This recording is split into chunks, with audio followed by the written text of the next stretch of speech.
بسم الله الرحمن الرحيم. الحمد لله رب العالمين، والصلاة والسلام على سيد الأنبياء والمرسلين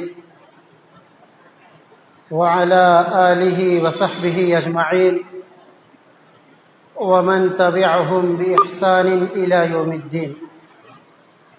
أما بعد،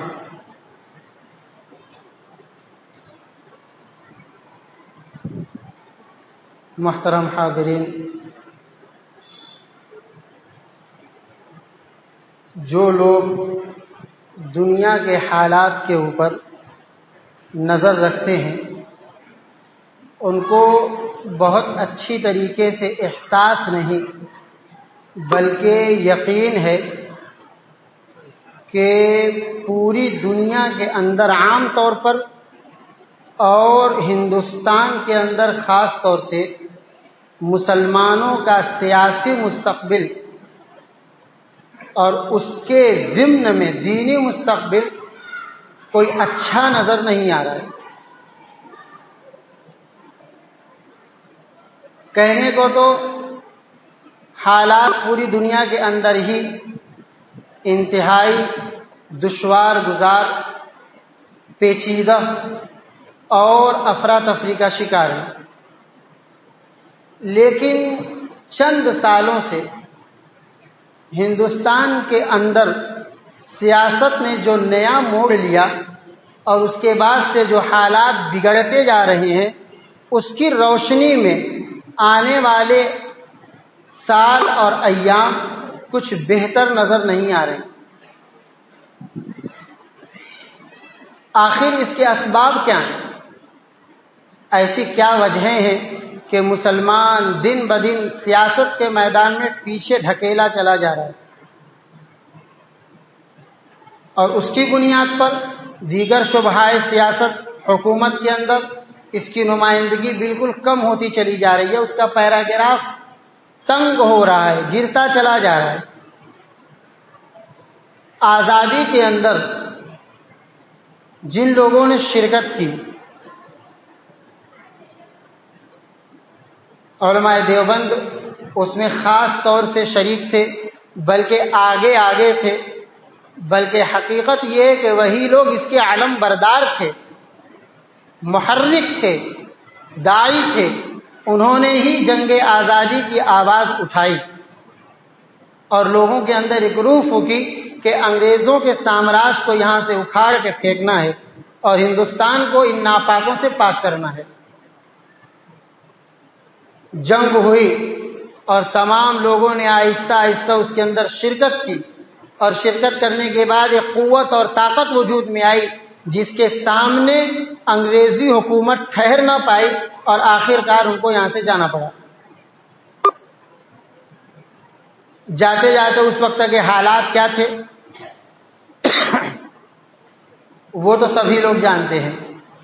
اسی میں ایک آواز اٹھی پاکستان بنانے کی، اور بہت سارے لوگ جو یہ چاہتے تھے کہ مسلمانوں کے لیے ایک اسلامی ملک کا ہونا ضروری ہے جہاں پر قوانین اسلامیہ کا نفاذ ہو سکے اور مسلمان مکمل آزادی کے ساتھ اپنے دین پر، اپنی شریعت پر عمل کر سکے. لیکن پورے ہندوستان کو دیکھتے ہوئے اس نظریے کی بھی مخالفت کی گئی کہ اگر کچھ حصے کے اندر ایک اسلامی حکومت قائم کی جائے گی تو باقی حصوں کے اندر جو مدارس ہیں، مساجد ہیں، خانقاہیں ہیں، ہماری اور دوسری چیزیں ہیں، ان کی حفاظت کون کرے گا، اس کی ذمہ داری کون لے گا.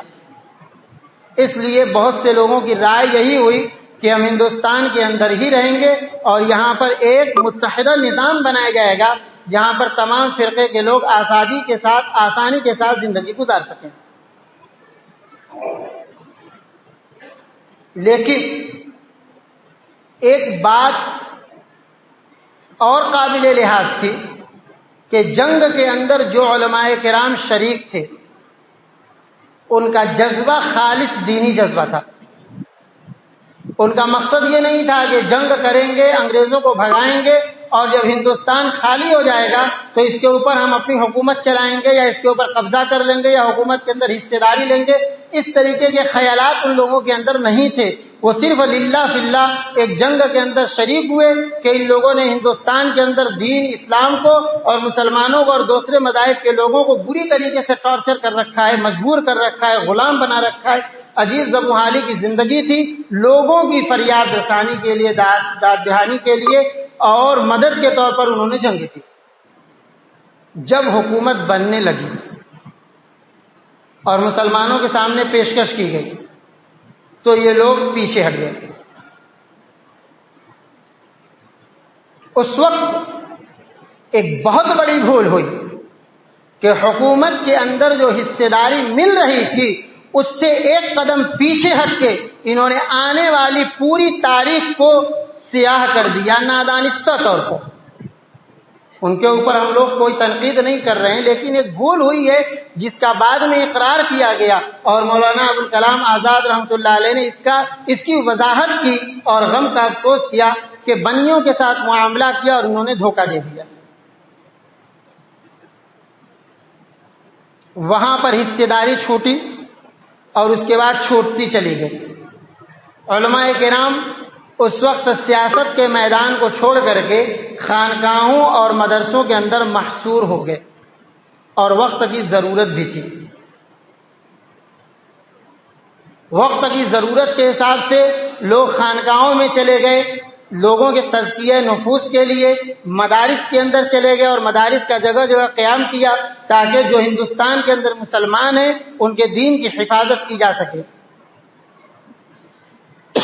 لیکن اس وقت جو علماء کرام نے سیاست کے میدان سے قدم ہٹایا تو آج کی تاریخ تک پھر پلٹ کے سیاست کے میدان میں نہیں گئے۔ یہ بھی ایک سب سے بڑی اور بنیادی وجہ بنی مسلمانوں کی سیاست میں شکست کھانے کا۔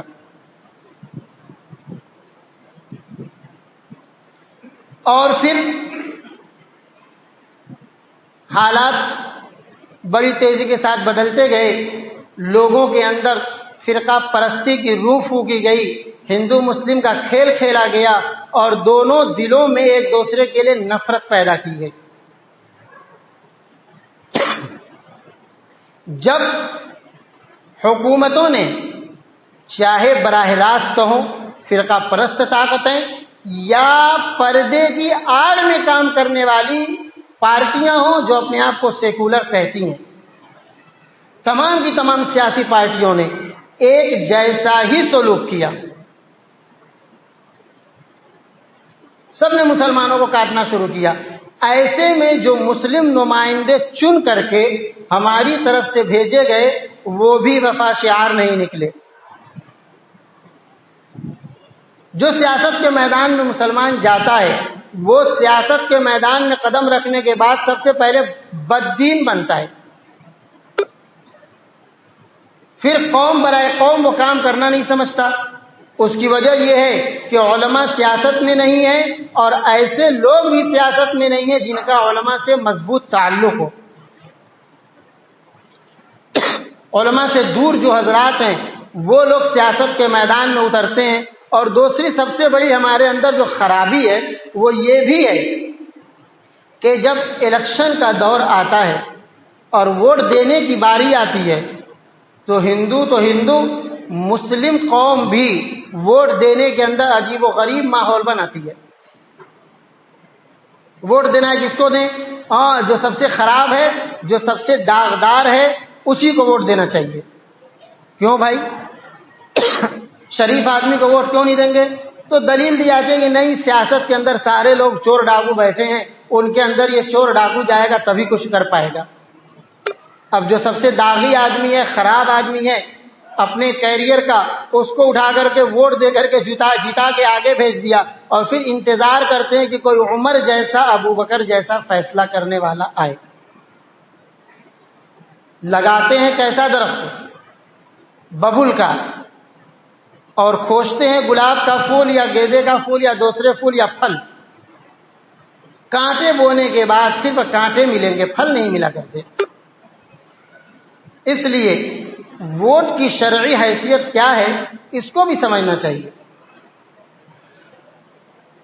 یہ ووٹ صرف ایک جمہوری حق نہیں ہے بلکہ اس کا شریعت کے اندر بھی مسئلہ ہے، اسے لوگوں نے شہادت کا درجہ قرار دیا ہے، جیسے گواہی دی جاتی ہے،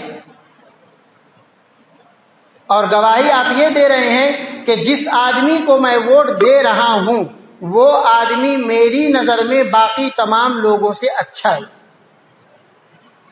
بذات خود حقیقت میں سب سے اچھا نہیں، بلکہ جتنے لوگ میدان میں اترے ہوئے ہیں ان تمام لوگوں کے اندر بہتر یہ ہے، سب سے بہتر نہیں ہے۔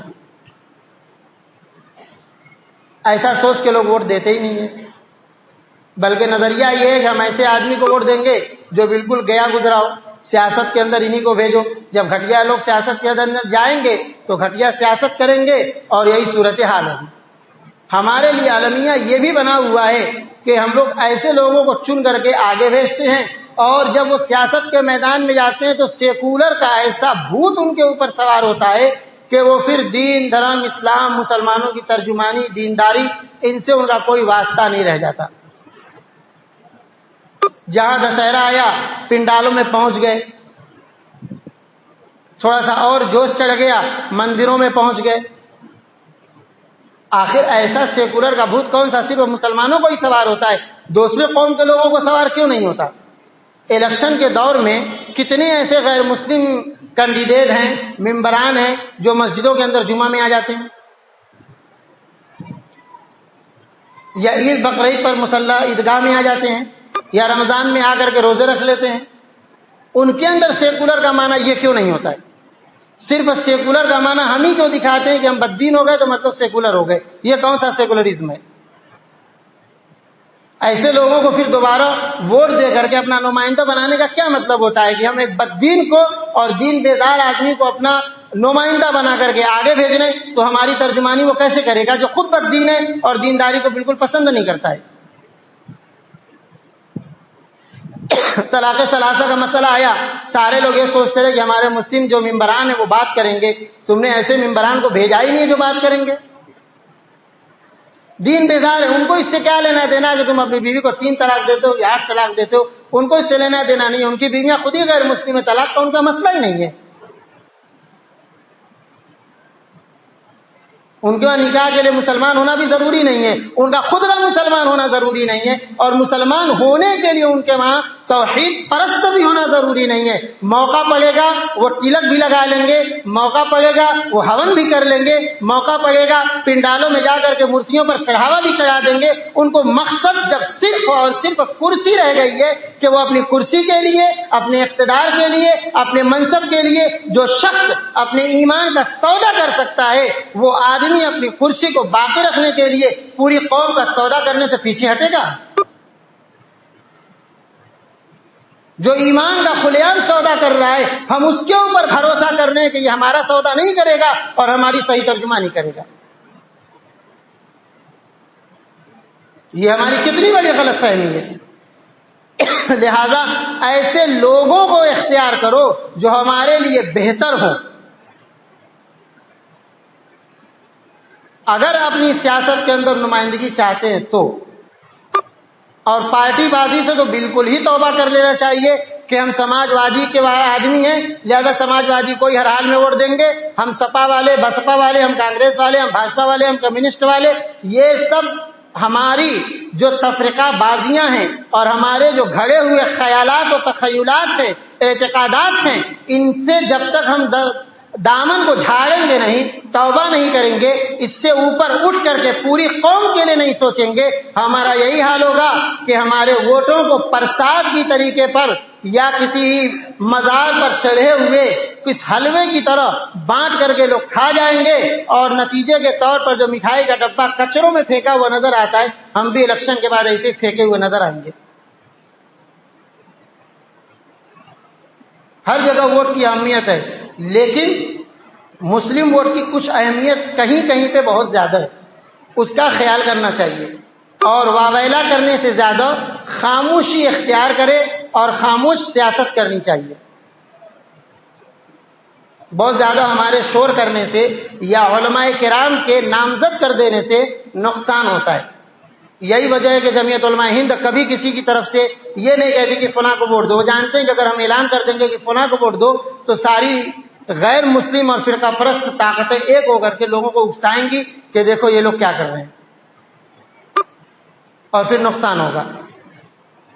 اب لوگ کہتے ہیں جمعیت علماء اعلان کیوں نہیں کرتی؟ بھائی کیوں کرے گی؟ تم آگے پیچھے سوچتے ہو کچھ؟ اور اگر اعلان کر دے تو کیا مان لو گے؟ کتنے پرسنٹ ہے جو مان لیں گے؟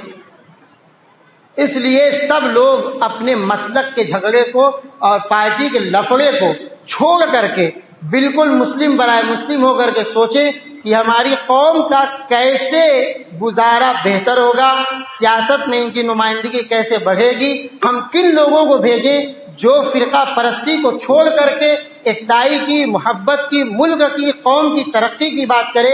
ایسے لوگوں کو کیسے اختیار کیا جائے، اس بارے میں غور و فکر کریں، اور جو لوگ سمجھدار ہیں ان سے رائے مشورہ کر کے لوگوں کے ساتھ اس کا تبادلہ خیال کریں اور بہت ایمانداری کے ساتھ اپنا ووٹ کریں. اللہ رب العزت ہم لوگوں کو بہترین سوچ کی توفیق دے اور اچھی رائے کے پیچھے چلنے کی توفیق دے.